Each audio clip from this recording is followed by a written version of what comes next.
So firstly, arithmetic progression. In arithmetic progression, the numbers change by the same amount each time, and we call it a common difference. So, for example, you see below that there are these few numbers, 8, 5, 8, 11, 14, and 17. And you do realize, and you can see that you add 3 to get the next number. So basically, 5 plus 3 gives you 8, and 8 plus 3 gives you 11, and so on. So to get the next number, you basically just add a common integer, a common difference, which is plus 3. And that is the same amount that changes to find the next number. And as you can see, the common difference is 3. And to be more precise, you should put the plus sign over here to show that it's plus 3. Well, in arithmetic progression, you need to know this formula. And that is that the nth term will always be equivalent to a plus n minus 1 times d. So, as you can see below, a is the first term in the sequence.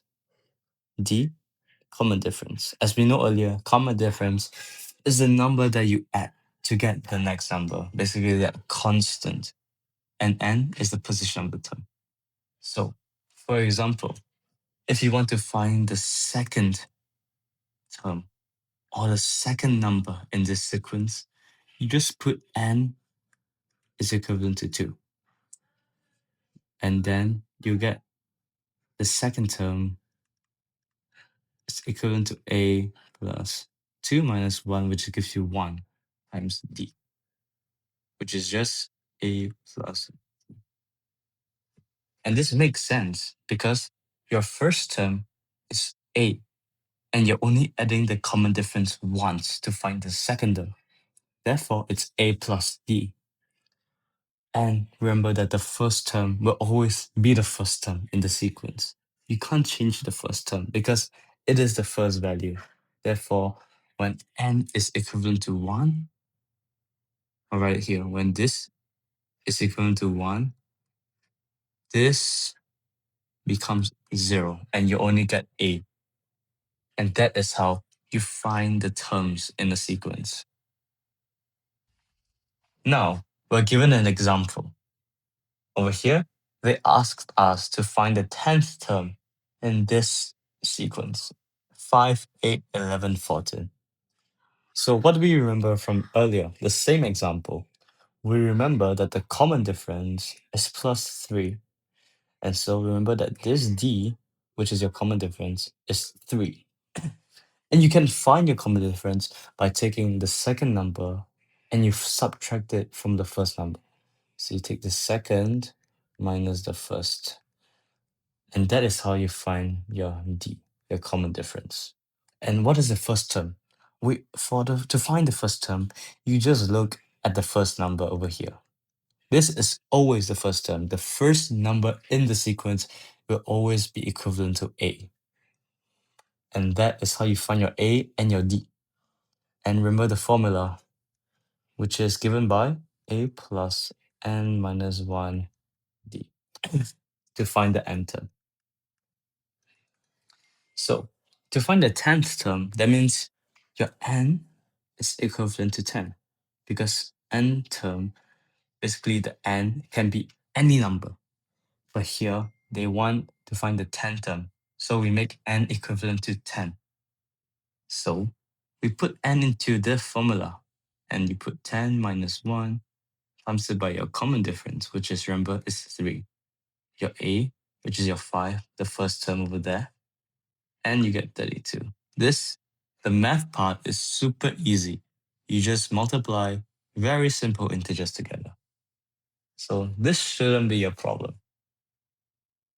Now, here are some examples for you to try. For the first question, they ask us to find the next term.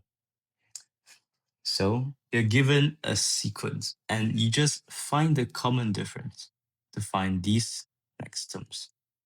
Second question, they ask us to find the common difference. As you remember, you can take the second term to minus the first term, given that it's an arithmetic progression. Now you should try this on your own. Okay, so now let's try these questions together. Okay. From the first question, you do realize that there's a similar pattern. There's always a constant addition of 4 to find the next term, to get the next term. So we just keep adding 4 from this term to get this term, and from this term to get this term to find the next terms. Therefore, you just fill in the blanks by adding the constant. Similarly, over here, you realize that it's decreasing in value, meaning it's taking away something, taking away value, and you have to subtract. And now you realize that it's subtracting by a constant amount of -3. So therefore, you minus 3 to find the next number. So you take 11 minus 3 to get 8. And to find this 5, you just take 8 minus 3. Similarly, down here, you're subtracting 5 from the previous number to get the next number. So you take 85 minus 5 to get 80, and 80 minus 5 to get 75. Over here, the common differences, as you see, it's really easy to find. Here are the questions for part 2. Here, we're asked to find the common difference. So remember, in an arithmetic progression, you just take the second term minus the first term. But you're also not limited to this. You can take the third and minus the second, or you can take the fifth and minus the fourth. Basically, you can generalize this into you take the n plus 1 term. Okay, wait, let me write it again. Okay, so to generalize this recurrence relation somewhat, you take the term n plus 1 and you minus the n term to find a common difference. Remember this, because this only applies to arithmetic progressions. So as you can see, you take the second term and you minus the first, second term you minus the first, and second term you minus the first. And you can take the third and minus the second because it will give you the same.